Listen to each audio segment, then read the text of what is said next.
You typed it, deleted it, typed it again, read it back and cringed, deleted it again. 45 minutes gone and you still have nothing you'd actually send. That feeling of staring at a blank message, knowing you need to apologize but having no idea how to say it without making things worse. ChatGPT just handled that for me in about 3 minutes. And the message it helped me write? The person actually responded with a hug emoji. Here's how it works. There's a reason you freeze up. Apologies carry a lot of weight. You're not just writing words, you're trying to communicate regret, take responsibility, not sound defensive, not sound fake, not over-explain, not under-explain, and somehow come across as genuine. All at the same time, in a text message. That's a lot to ask of anyone. And the problem is, when you're emotionally close to a situation, your brain isn't the best editor. You either go too far, writing 3 paragraphs when one would have done, or you pull back so much the apology sounds like a corporate press release. I'm sorry if anyone was offended. That kind of thing, which, as we all know, is not actually an apology. What most people don't realize is that writing a good apology has a structure to it. Not a rigid formula, just a natural shape. You acknowledge what happened. You show you understand why it hurt. You take responsibility without drowning in excuses.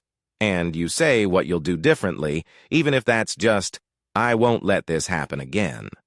When you use free ChatGPT, which you can access right now at chat.openai.com, no account required if you just want to try it, you're basically handing that structure to something that has absorbed millions of examples of human communication and can help you find the right words when yours aren't coming. Think of it less like AI writing your apology for you, and more like a really emotionally intelligent friend helping you figure out what you actually want to say. That distinction matters, because the best messages you'll send won't be copy-paste jobs. They'll be drafts that you read, tweak, and make your own. Okay, here's where it gets practical. Open up ChatGPT, free version, totally fine for this, and instead of just typing, "Write me an apology," give it something real to work with. The more context you give, the better the output. That's just how it works.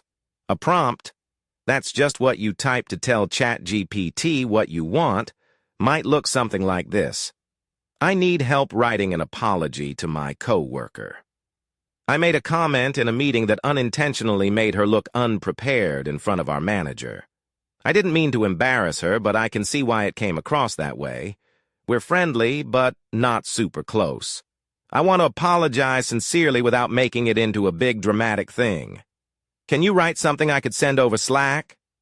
That's it. That's the whole prompt. And what comes back is usually pretty good. Not perfect, but a real starting point that sounds like a human wrote it. The things you want to include in your prompt are who you're apologizing to and your relationship with them, what actually happened, why you think they're hurt or upset, the tone you want, casual, sincere, formal, brief, and where it's being sent, a text, an email, a direct message. Platform matters more than you'd think. An apology text to your sister should sound nothing like an apology email to a client. And if this kind of practical AI tip is what you're after, Stack Future posts one of these every single day, just so you know. Once ChatGPT gives you a draft, read it out loud. Quietly. Even just mouthing the words. If it doesn't sound like you, or there's a line that feels off, ask it to adjust. That third sentence sounds a little stiff. Can you make it warmer? Or can you make this shorter and less formal? ChatGPT responds to follow-up instructions really well. You're having a conversation, not placing an order. Not every apology is a simple, I messed up, I'm sorry. Some situations have more layers. Maybe you're apologizing for something that happened months ago. Maybe there's fault on both sides. Maybe you hurt someone you care about deeply, and you really need to get this right. ChatGPT handles complexity better than most people expect, but you have to tell it what's complex. Don't sanitize the situation to make it sound cleaner. Give it the messy version. We had a fight, and I said something really harsh. We haven't spoken in 2 weeks. I was also hurt in the argument, but I want to take responsibility for my part without pretending I wasn't hurting too. That kind of honesty in your prompt leads to drafts that actually capture the nuance. One ChatGPT tip worth knowing: if the first draft doesn't feel right, ask it to try a different approach. You could say, "Can you write a version that's more vulnerable?" Or, "Can you write one that's shorter and more direct?" Or even, "Write me 3 different versions. One formal, one casual, one brief." Getting multiple options in seconds is one of those things that feels slightly magical the first time you do it. And if you're dealing with something genuinely sensitive, a serious falling out, a family situation, a professional relationship that's really on the line, use ChatGPT to draft, but read the final message carefully before you send. You know this person. You understand the context. ChatGPT gives you the raw material. Your judgment is still part of the process. One more thing. Don't let perfect be the enemy of good. The best apology is a sent one, not a perfect one still sitting in your drafts. Here's a step that most people skip, and it's honestly the most important one. After ChatGPT gives you something, make it yours. Read through it and look for 3 things.